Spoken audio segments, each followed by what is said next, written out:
Hi, Dr. Lisa Thompson of drlisamthompson.com, and I'm coming to you from my home office outside of Eden Prairie, Minnesota.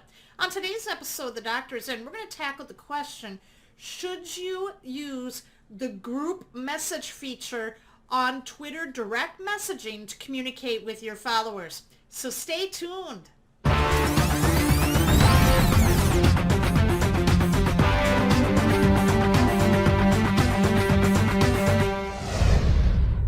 Today I received an email from one of my students who asked me this question. Doc, should I be using the Twitter group message feature when I'm direct messaging followers?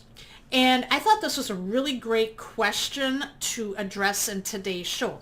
Twitter direct messaging, if you don't know what that is, that's the private message system within Twitter where you can communicate with one or multiple people at the same time, and those communications will not show up publicly in either your or your followers' timelines. That's just between you and your followers.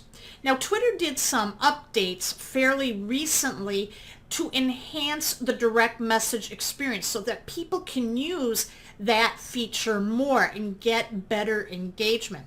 The first thing that they did is they removed the 140 character limit. So you can write a more personable tweet that can go a little bit longer. You can also add emojis, you can add GIF images to enhance that engagement experience. And the other thing that they also allowed people to do is that you can send direct messages who don't follow you back.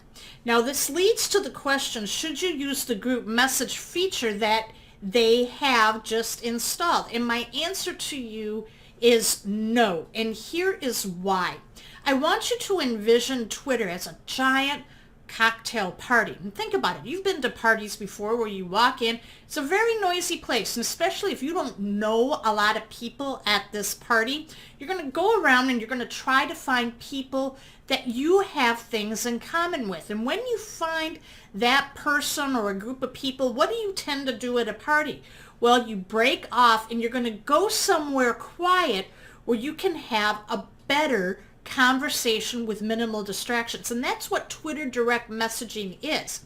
So when you're building a buyer's audience on Twitter, what you really need to do is use the Twitter news feed in your public profile feed to go out and find people that you have things in common with. And once you start building up rapport, you want to take that conversation to Twitter direct messaging where you can talk with them a little bit more candidly. They're going to be more open to revealing more things to you, especially when they want to talk about things related to their goals and dreams. A lot of times people don't want to make that public. And remember, the key to business is that people do business with those who they know, like, and trust. I mean, have you ever gone to a car dealership and you had a car salesman try to sell you and maybe a couple of other people a car at the same time? It doesn't happen. It's in the one-to-one communications that makes it better. And if you start doing group communications, and especially if people aren't aware that you're putting them in a group and you're sending a group message, people think that you're spamming them, and that is the quickest way for you to wind up getting in Twitter timeout or getting your Twitter account suspended altogether if they start reporting you as being a spammer. Now, some of you might be saying, well, Doc, I have a team that is active on Twitter. You're telling me I can't use that Twitter group function? Here's what I would suggest as an alternative.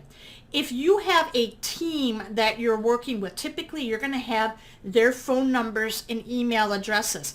I would prefer that you would just text them or send them an email if it's something very important. Keep all of your direct messages one-on-one, because remember, a buyer's audience is built one follower at a time, and if you can get them engaged and you've got rapport, they are going to constantly buy from you over and over and over again. Did you find this video helpful? Leave a comment and share. Make sure you like my Facebook fan page so you never miss another episode of The Doctor Is In.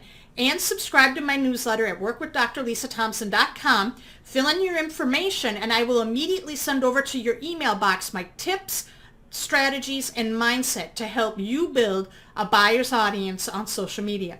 Thank you so much for watching today's episode of The Doctor Is In, and I'll talk to you tomorrow.